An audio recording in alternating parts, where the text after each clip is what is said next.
nobody likes having celebrated international meetings if you don't know what you want at the meeting. If you don't have a game plan. He may have a game plan. He just hasn't shared it with me. But I tell you what, I don't know about you, but I'm going to go to bed. Before Biden went to Alaska instead of New York City to commemorate 9/11, after dodging the draft 5 times, he finally made it to Vietnam. Now, the whole point of this trip was to push back on China, and it all went exactly as you'd expect. The second he arrived, he got confused by some steps.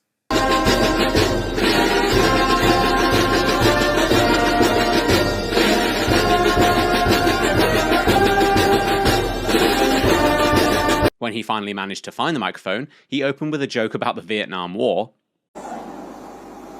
This round the world in 5 days is interesting, isn't it? Well, you know, there's that, one of my staff members said, remember the famous song, you know, Good Morning Vietnam? Well, good evening Vietnam. And after bumbling his way through questions with pre-approved journalists, of course, he reminded us yet again that his handlers and in-home nurses are the ones running the show, and that all he really wants to do is just go to bed. Anyway, I just think that there are other things on leaders' minds, and they respond to what's needed at the time. And look, nobody likes having celebrated international meetings if you don't know what you want at the meeting. If you don't have a game plan. He may have a game plan. He just hasn't shared it with me. But I tell you what, I don't know about you, but I'm going to go to bed. We talked about stability. We talked about making sure that the third world, the southern hemisphere had access to changes, had access. It wasn't confrontational at all. He came up to me and said, Thank you, everybody. This ends the press conference. Thanks, everyone. Thank you. Thank you.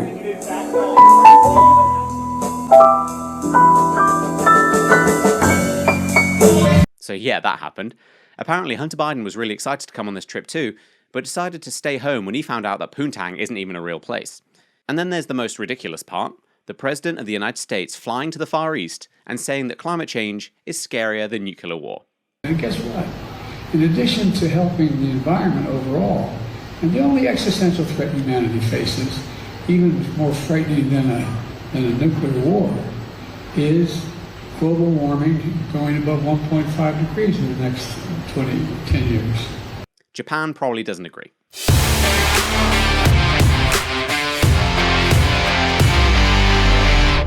Ground Zero in New York, and I remember standing there the next day and looking at the building. I felt like I was looking through the gates of hell. So as we all know, yesterday was the 22nd anniversary of the worst terrorist attacks on American soil in history, with the country mourning the 2,977 innocent victims who died at the World Trade Center, the Pentagon, or Pennsylvania, let alone the hundreds of firefighters, paramedics, police officers, and civilians who've died in the years that have followed. And for some reason, Joe Biden decided to mark this anniversary in Alaska, which is about as far from Ground Zero in New York City as you can get while still being on American soil. Of course, his speech was as bizarre as you'd expect. He began by talking about baseball, because why wouldn't you? Governor Dunleavy, it's good to see you. Governor and I have something in common. We're both from Scranton, Pennsylvania. I wish I had him playing in my high school ball club when I was playing. But I could have been an All-American having you in front of me. And then he did what Joe Biden does best. He lied and made 9/11 about himself. Ground Zero in New York. And I remember standing there the next day and looking at the building. I felt like I was looking through the gates of hell. It looked so devastating because from where you could stand. No, he wasn't in New York City on September 12th.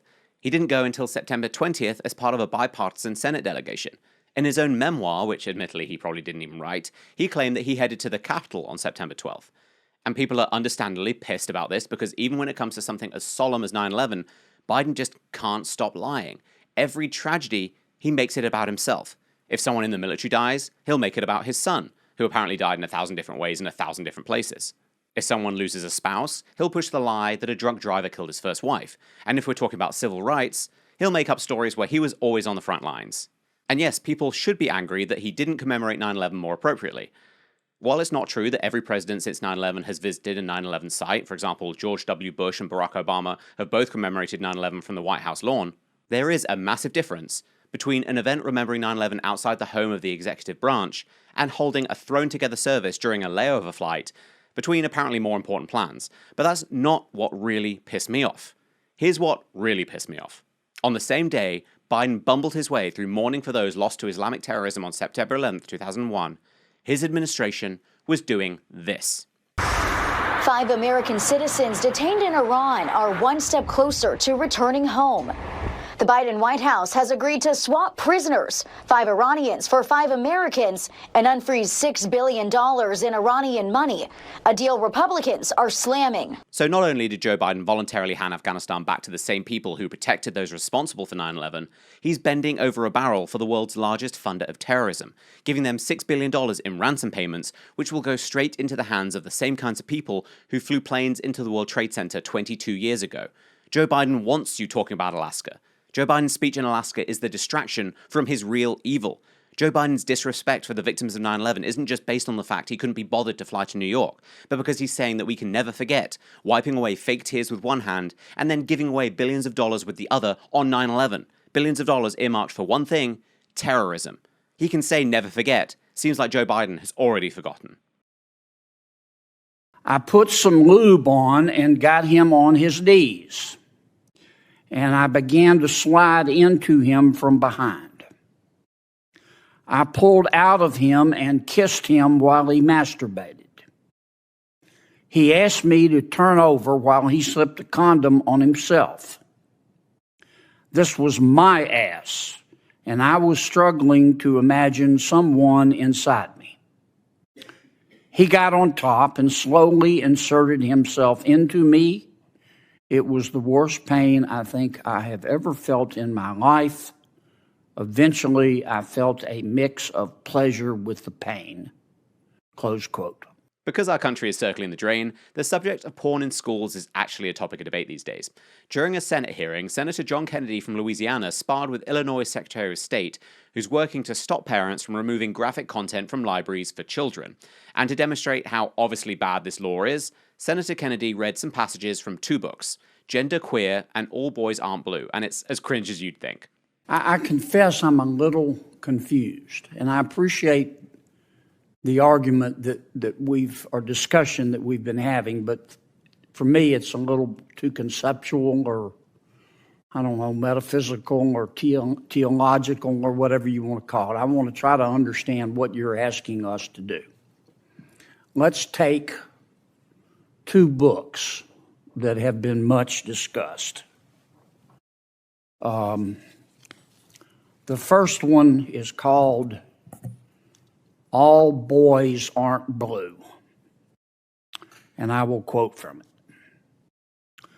I put some lube on and got him on his knees, and I began to slide into him from behind.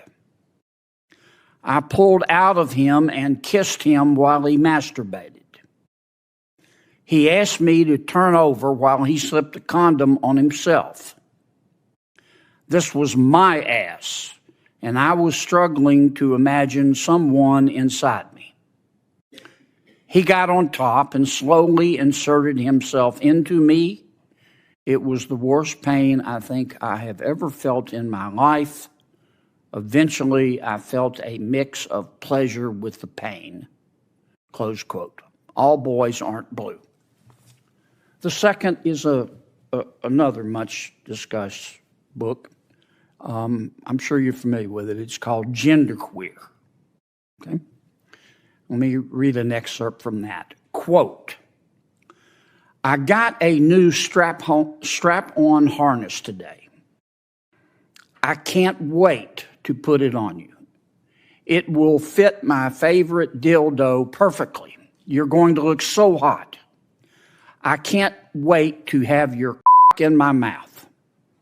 I'm going to give you the blowjob of your life. Then I want you inside of me. End quote. Now, Mr. Secretary, What are you asking us to do?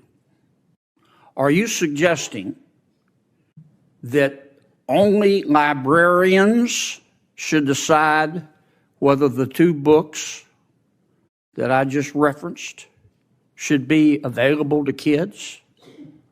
Is that what you're saying? No. Okay. Tell me what you're saying. Well, first of all, there's this... Don't give me a speech. Tell me what you're asking me to do. With all due respect, Senator, the words you spoke are disturbing, especially coming out of your mouth is very disturbing.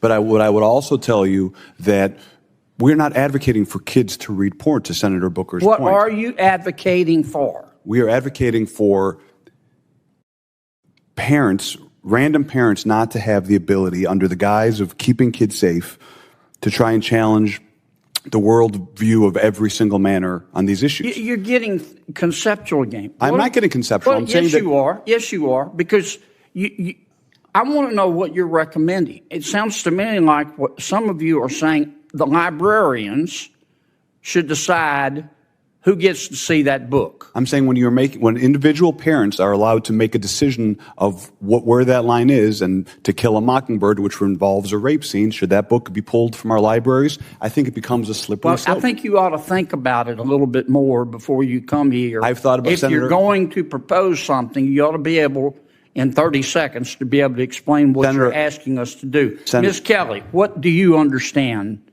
Well, let me skip you for a second. Mr.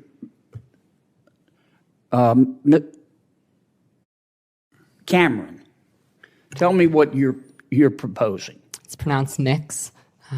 Mix? Is that how would you like me to refer to you? Senator, your definition of sexual is synonymous with LGBTQ identity. I'm not asking you that. I'm asking you to tell me you read those 2 excerpts. Genderqueer. Do you think that, are you asking that only librarians and not parents have any say in whether minors can read those books? Is that what you're saying? Genderqueer has never been in my school library, so it's never been banned. Well, suppose it was. Should it be up just to the librarian, or should parents have a say?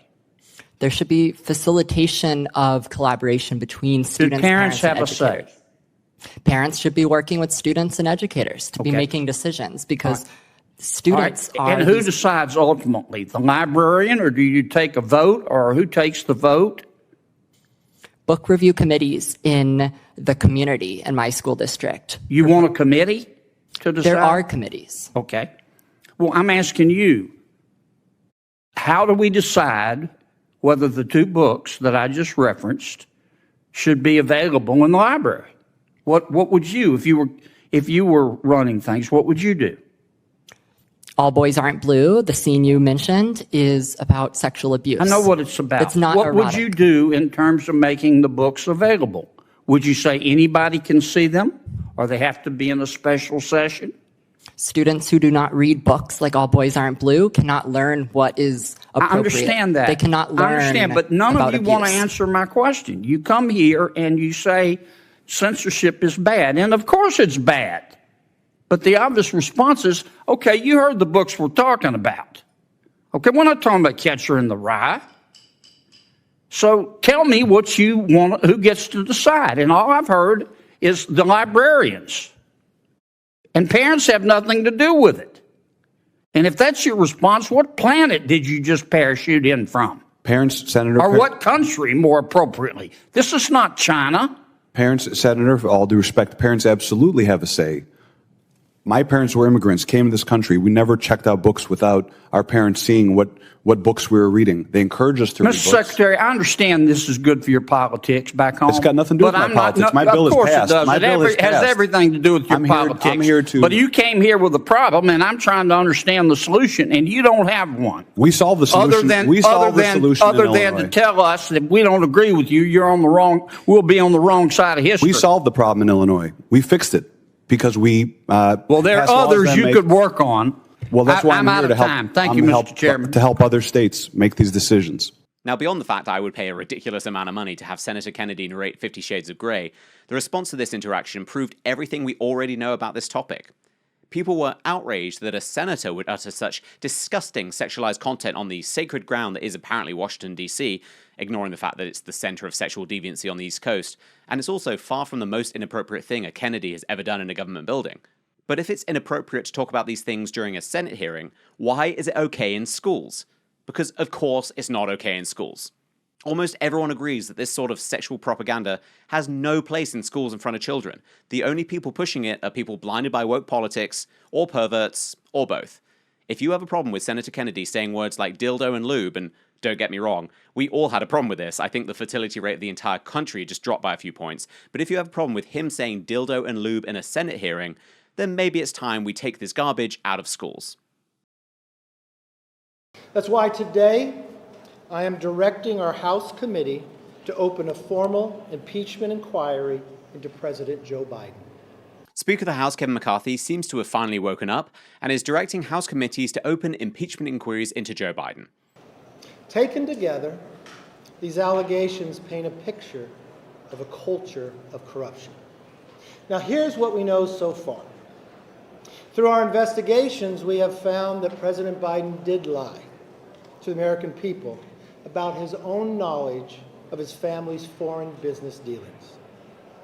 Eyewitnesses have testified that the president joined on multiple phone calls and had multiple interactions. Dinners resulted in cars and millions of dollars into his son's and his son's business partners. We know that bank records show that nearly $20 million in payments were directed to the Biden family members and associates through various shell companies. The Treasury Department alone has more than 150 transactions involving the Biden family and other business associates that were flagged as suspicious activity by U.S. banks. Even a trusted FBI informant has alleged a bribe to the Biden family. Biden used his official office to coordinate with Hunter Biden's business partners about Hunter's role in Burisma, a Ukrainian energy company. Finally, despite these serious allegations, it appears that the president's family has been offered special treatment by Biden's own administration, treatment that not otherwise would have received if they were not related to the president. These are allegations of abuse of power, obstruction, and corruption, and they warrant further investigation by the House of Representatives. That's why today I am directing our House committee to open a formal impeachment inquiry into President Joe Biden. This logical next step will give our committees the full power to gather all the facts and answers for the American public. It's exactly what we want to know, the answers. I believe the president would want to answer these questions and allegations as well. This effort will be led by Chairman James Comer at the Committee on Oversight, in coordination with Chairman Jim Jordan for Judiciary Committee and Chairman Jason Smith on Ways and Means. Now, I do not make this decision lightly. And regardless of your party or who you voted for, these facts should concern all Americans. The American people deserve to know that the public offices are not for sale, and that the federal government is not being used to cover up the actions of a politically associated family. Now, I would encourage the president and his team to fully cooperate with this investigation in the interests of transparency. We are committed to getting the answers for the American public. Nothing more, nothing less. We will go wherever the evidence takes us. And Democrats responded exactly how you'd expect. Ian Sams, who's the White House spokesman for shit hitting the fan, said that House Republicans have turned up no evidence of wrongdoing. And the Associated Press, who are just the propaganda wing for the Democrats at this point, said that there's no evidence for any of this. Notice the theme here. Just no proof. Where's the proof? No real proof. Because gaslighting the country is their last resort. House Democrats impeached Donald Trump for bad phone calls and the fact that he was mean and they didn't like him. If Joe Biden was a Republican, he would have been in jail for years by now. And you want to talk about proof because evidence only matters apparently when we're talking about Democrats. What about the millions funneled to multiple Biden family members, including his crack addict son, Hunter Biden? Are we seriously saying that Hunter Biden is only a millionaire because he's the most high-functioning crack addict ever? What about hundreds of reports around money laundering? What about witness testimony? What about emails, texts, or when Joe Biden bragged about extorting the president of Ukraine on video? I said, no, I said, I'm not going to, or we're not going to give you the $1 billion. They said, you have no authority. You're not the president. The president said, I said, call him. I said, I'm telling you, you're not getting the $1 billion. I said, you're not getting the $1 billion. I'm going to be leaving here. And I think it was, 6 hours? I said, I'm leaving in 6 hours. If the prosecutor's not fired, you're not getting the money. Well, son of a bitch. Got fired. And they put in place someone who was solid at the time. What about the fact that Biden has changed his story over and over again when it comes to Hunter Biden and his business in China and Ukraine? First he said Hunter didn't make any money. Then he said he never spoke to him about any of it. Then he said he never discussed the business directly. Then we're being told that he did talk to some of the foreign business partners, but only about the weather. So what's next? Yeah, Joe Biden did cut the Ukrainian businessman's balls while Hunter Biden massaged his shoulders, but that's all. The Biden family is a real-life soap opera with less drama, more sex, and way more corruption. You want to talk about proof? What about the guy who dropped a small fortune on Hunter Biden's crappy art, who somehow ended up with a prime seat on a federal board? We're supposed to think that's just a giant coincidence. So yes, there's proof. And if the impeachments of Donald Trump are anything to go by, there's more than enough proof. But multiple things can be true at once. This impeachment is political theater because all impeachments are political theater. This impeachment probably won't go anywhere because you need a 2/3 vote in the Senate to convict, and the Democrats own the Senate like China owns Biden. And Republicans are probably doing this to take the spotlight off their stream of election losses and put the focus back on Biden and his crime family. But while Biden should 100% be impeached for this, it's hardly the first time an impeachable offense has come up. What about the time he handed Afghanistan back to the Taliban and left billions of dollars of weapons there to give them a head start? What about the time he basically gave Ukraine the code to our bank account? What about the time he destroyed the American economy for no reason at all? So yes, Biden should be impeached. No, he won't be convicted. So maybe we should chew gum and walk at the same time. Impeach the corrupt old swamp creature and work out how we're going to kick him and his sordid family out of power in 2024. Because none of this means anything if he gets 4 more years of draining his position of power for everything it's worth. Well, we are learning some very interesting details about Energy Secretary Jennifer Granholm's disastrous electric vehicle road trip that she took back in June. Her 4-state tour aimed at touting green energy investments appears to have backfired after her team reportedly had a hard time finding places to charge their electric vehicles. We all know that global warming is coming for us like we're a child at a meet and greet with Joe Biden, and his administration is desperate to force us to drive electric cars, so when society finally collapses, they can just turn off the grid and stop us from going anywhere. And part of this propaganda campaign was supposed to involve Secretary of Energy Jennifer Granholm, who tried to drive around the country earlier this summer in one of these electric cars to prove just how awesome they are. Yes, this Jennifer Granholm. Secretary Pete, I am with one of our great DOT electric vehicles and excited to go pick up a friend who's going to share some news on the future of electric vehicles in this country.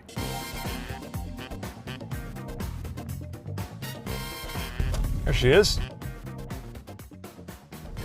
Hey, hop on in. Can't believe they let me drive this thing. Wish me luck.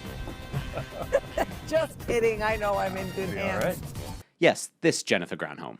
It is an existential threat. Do you care about climate change? Do you care about the future for you, for your children? Do you want to know how we can solve it? Through cool technology? I've got a very snappy Prezi that I'm going to be doing. Snappy Prezi? How can anybody turn that down? So come to my speech. You all convinced? Nope. And I'm not just not convinced because no one wants to drive electric cars or can afford electric cars, but according to new reports, she couldn't even find anywhere to charge. Well, we are learning some very interesting details about Energy Secretary Jennifer Granholm's disastrous electric vehicle road trip that she took back in June. Her 4-state tour aimed at touting green energy investments appears to have backfired after her team reportedly had a hard time finding places to charge their electric vehicles. And because everyone is equal, but some people are much more equal than others, someone even called the cops because one of her staffers apparently tried to save a charging spot by blocking it with an evil gas-guzzling car.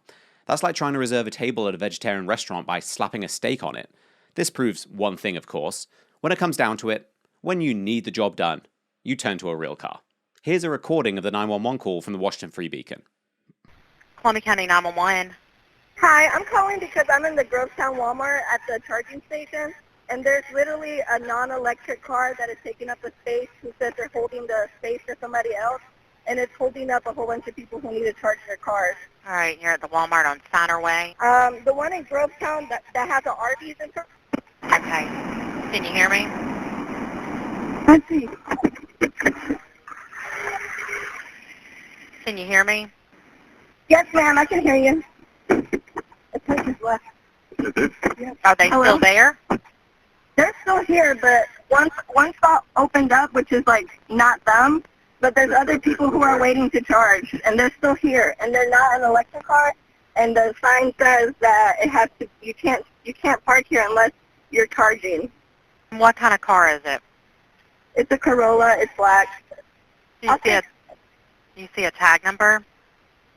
I can get it, but they said that their person's going to be here in 2 minutes that they're holding the spot for, so maybe. Well, now I'm charging, so I don't even care anymore, but yeah. I mean, the jokes write themselves. What's really dumb here, though, is that this is all just political theatre. She knows that electric cars have a road trip problem. She knows there aren't enough charging stations, that some of them don't even work. She knows that electric cars are still too expensive for most Americans. She knows all of this, and she definitely knows it after she experienced it firsthand on just a 4-day trip from North Carolina to Tennessee, even though her team, quote, painstakingly mapped out ahead of time to allow for charging. Seems like they need way more painstakes. And don't forget, the entire point of this stupid trip was to draw attention to the billions of dollars the White House is pouring into so-called green energy and clean cars. Because we all know that nothing sells a product better than proving immediately that it doesn't work and it's going to ruin your day. It's like setting up a shelter for abused women, and the guy on the front desk is Andrew Cuomo. Really, this whole saga is just a metaphor for the Biden administration. They might tell you how great it's working, but after just 10 minutes they run out of juice, have to be pushed home, and all it does is end up costing you money.